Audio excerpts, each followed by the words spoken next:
confused, overwhelmed, and that's not good before your paper. So let me just end off with the big picture, which is what you all should take away. Okay?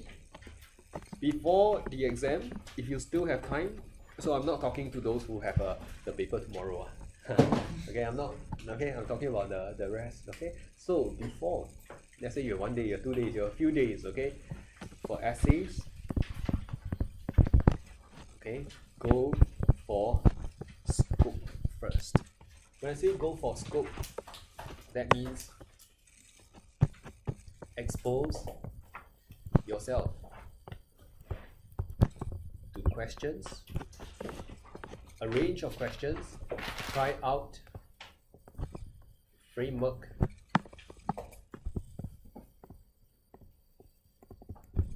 plus BCC, framework plus mark scheme. This is what I mentioned at the start.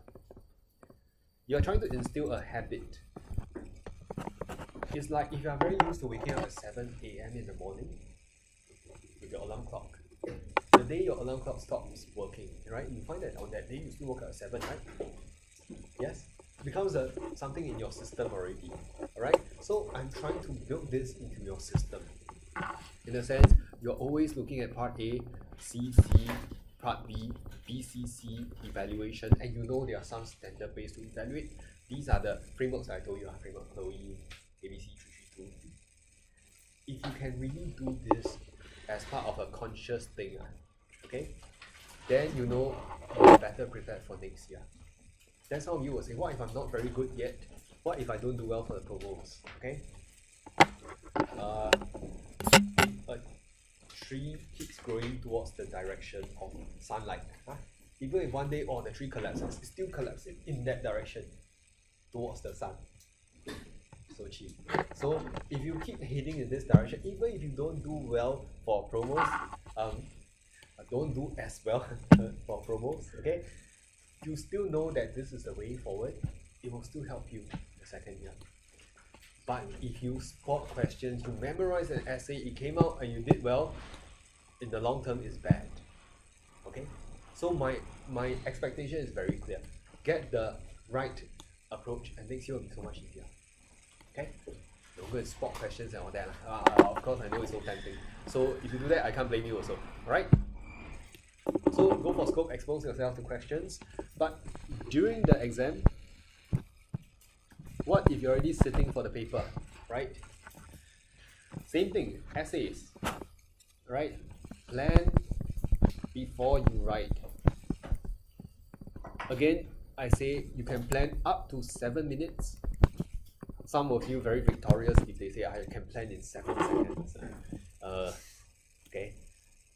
Let the results, okay, speak for themselves, okay?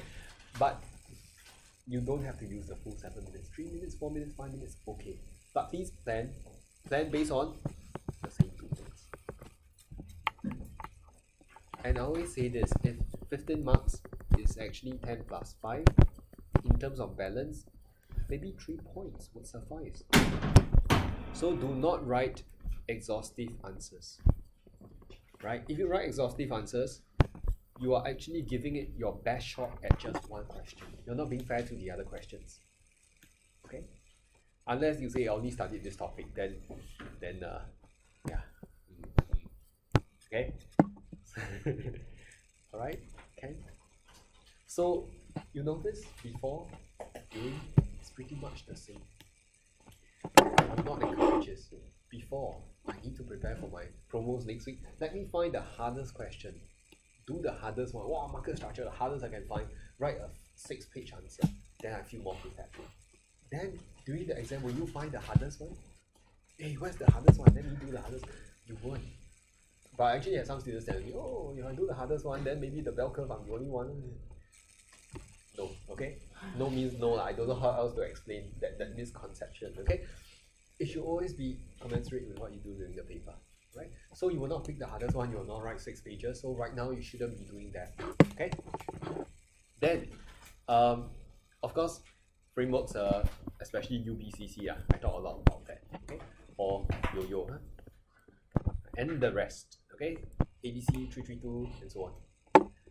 So what about case studies? Okay. So final word, okay, if you have 7 minutes to plan, you have 38 minutes to write, you have 15 minutes for A, you have 23 minutes for B. If you have not done a single plan at all, then I think this one may not work so well for you. Okay? In the sense, if you keep to this and you don't even know roughly how much time you take to write one page and all, then I think it doesn't help, which means some element of practice will still help. Okay? Again, I'm talking to those who are not having the paper tomorrow. Don't go home and write essays today, right? Okay, so second, case studies. What do you do before the exam? Okay, focus on questions. Focus on the question page, all right, and annotate. Now, what do I mean by annotations?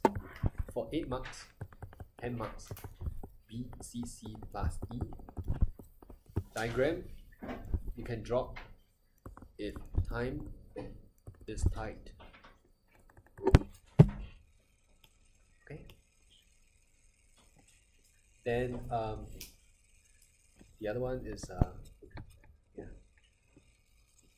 for other questions which are not obvious. It's not because they're asking something out of the syllabus. It's because they apply a certain mask to the question. It's wearing a disguise. So when the question is not obvious, you find the dartboard, which is you convert the question into impact of A on B, and you find out what is B. Then you split the dartboard. Okay, impact. Usually when you force the question into this form, impact of A on B, that's when you break down the disguise. Okay, then you split the dartboard.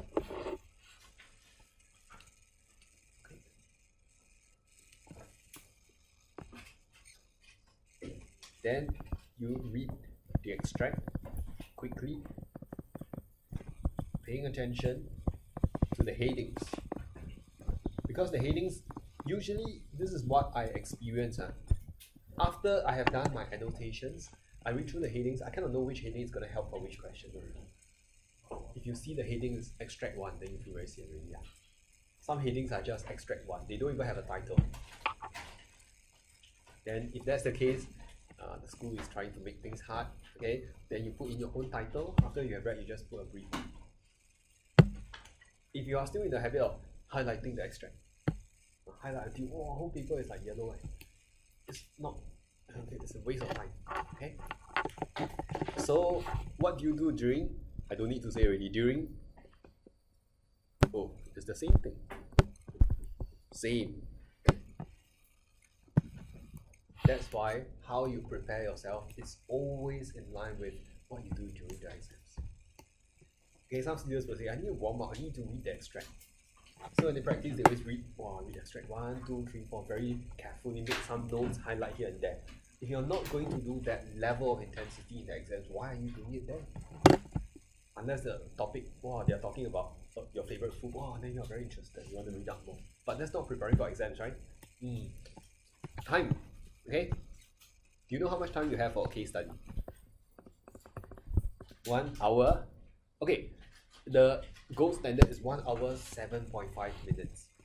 Promos, they give you 2.5 minutes free. Okay, so they give you 1 hour and 10 minutes in the promos. Am I right? Because how many of you have both papers in one sitting? No admin break. So your paper is 2 hours and 40 minutes. And another tip, don't drink a lot of water before the paper. Okay, usually there's a short admin break, but if not, this is it. Then the time management is more important. 45 minutes, 1 hour and 10 minutes. Okay, 1 hour and 10 minutes, annotate plus read. Again, some people say, I can be better than this. 3 minutes. I just need 3 minutes to annotate and read. Then come out, it's like that. Blank one. By right annotations, you should have some points here. Especially this one. At least put a 6 plus 2 lah. Okay?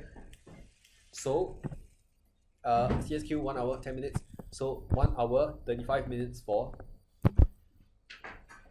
10 mark and 8 mark.